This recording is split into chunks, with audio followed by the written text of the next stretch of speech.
நம சிவாய நம சிவாயவே, நம சிவாய நம சிவாய நம சிவாயவே, சிவ நம சிவாயவே, நம சிவாய நம சிவாய நம சிவாயவே, நம சிவாய நம சிவாய நம சிவாயவே, சிவ நம சிவாயவே, நம சிவாய நம சிவாய நம சிவாயவே, நம சிவாய நம சிவாய நம சிவாயவே, சிவ நம சிவாயவே. என்னங்க ராமசாண்டிங் கேட்டீங்களா? அடுத்து ரெடியாக இருக்கீங்களா கதை கேட்கறதுக்கு? நல்லா கேளுங்க. ரொம்ப நாள் முன்னாடி இமயமலையோட அரசன் ஹிமவானுக்கு மகளா பார்வதி பிறந்தாங்க. சின்ன வயசுலேருந்தே இவங்களுக்கு சிவன் மேலே ரொம்ப பக்தி. ஒரு நாள் நாரத முனிவர் வந்து சொன்னார், உனக்கு கணவராக வரப்போகிறது யாருன்னு தெரியுமா? அவர் யாரு கூடயும் சேராத யோகி, கையில் திரிசூலம், கழுத்தில் விஷம், உடம்புல சாம்பல். அவர் தான் ஆதியும் அந்தமும் இல்லாத சிவன். அதை கேட்டதும் பார்வதிக்கு சிவனை கல்யாணம் பண்ணிக்கணும்னு ஆசை வந்துடுச்சு. ஆனால் சிவனும் கைலாயத்தில் கண்ணை மூடி தவத்தில் இருந்தார், உலகத்தையே மறந்துட்டாரு. அதனால் பார்வதி என்ன பண்ணாங்க, காட்டுக்கு போய் கடுமையான தவம் பண்ண ஆரம்பித்தாங்க. இலை காய் கூட சாப்பிடலை. அப்புறம் ஒரு பேரு கூட வந்துச்சு. குளிர் வெயில் மழை எதுவும் அவங்கள தடுக்கலை. பல வருஷம் போச்சு. தேவர்கள் எல்லாம் பயந்துட்டாங்க. இப்படி ஒரு சக்தி வாய்ந்த தவத்தால உலகமே அழிஞ்சிடுமோன்னு.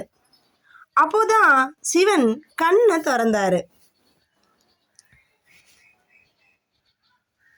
தவம் பண்ணிட்டு இருந்த பார்வதி கிட்ட வந்து சோதிச்சாரு.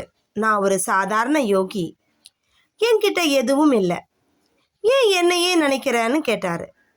பார்வதி சிரிச்சுக்கிட்டே சொன்னாங்க, எனக்கு செல்வமோ அரண்மனையோ வேணாம், உங்க காலடி நிழல் போதும். அந்த உண்மையான அன்பையும் தவத்தையும் பார்த்தோம் சிவன் மனசு உருகிடுச்சு. கடைசியில திருக்கல்யாணம் நடந்துச்சு. தேவர்கள் எல்லாம் வந்து ஆசீர்வாதம் பண்ணாங்க. அன்னையிலிருந்து சிவனும் பார்வதியும் அர்த்தநாரீஸ்வரரா உலகத்துக்கு அன்புக்கும் சக்திக்கும் அடையாளமா இருக்காங்க. இந்த கதையோட நீதி என்ன தருமா? சிவபார்வதியோட கதை உண்மையான அன்பும் விடாமுயற்சியும் இருந்தா கடவுளையே கூட மனம் வர வைக்கலாம். மாறுச்சு இல்லையா? அன்னையை கைப்பிடிச்சாருல்ல சிவபெருமான். எவ்வளோ உண்மையான கதை கேளுங்க. சிவபார்வதி கதையை கேட்கும்போது நம்மளோட பிறப்பில் இன்னைக்கு நாமளும் மனிதர்களாக பிறப்பிறதுக்கிற நாமளும் ஒவ்வொரு பெண்ணுமே தெய்வத்தினுடைய சொரூபங்கள் தான். தன் கணவனாக வரப்போடுவன் சிவனாகவும் மனைவியானவர் சக்தி ரூபம்னும் நினச்சி வாழும்போது நமக்குள்ளே சண்டையே போட மாட்டோம். கோர்ட்டு கேஸு அப்படிங்கிற வழக்குகளுக்கு போக மாட்டோம். உண்மையான தம்பதிகளாக யார் இருக்காங்க? சிவனும் சக்தியுமாக, அந்த பெருமாளும் தாயாருமாக இந்த கலியுகத்தில் வாழக்கூடிய ஒவ்வொரு தம்பதிகளும் இறைவன் அப்படி ஆசீர்வதிக்கிறார். தொண்டு செய்யும் போது கூட கணவன் மனைவியாக தொண்டு செய்யணும். நீங்களும் அதே பக்தியோடு இருக்கிறீங்களா? இல்லறத்தில் நல்லறம் செய்வோம், இறைவனின் ஆசி என்றும் பெறுவோமாக.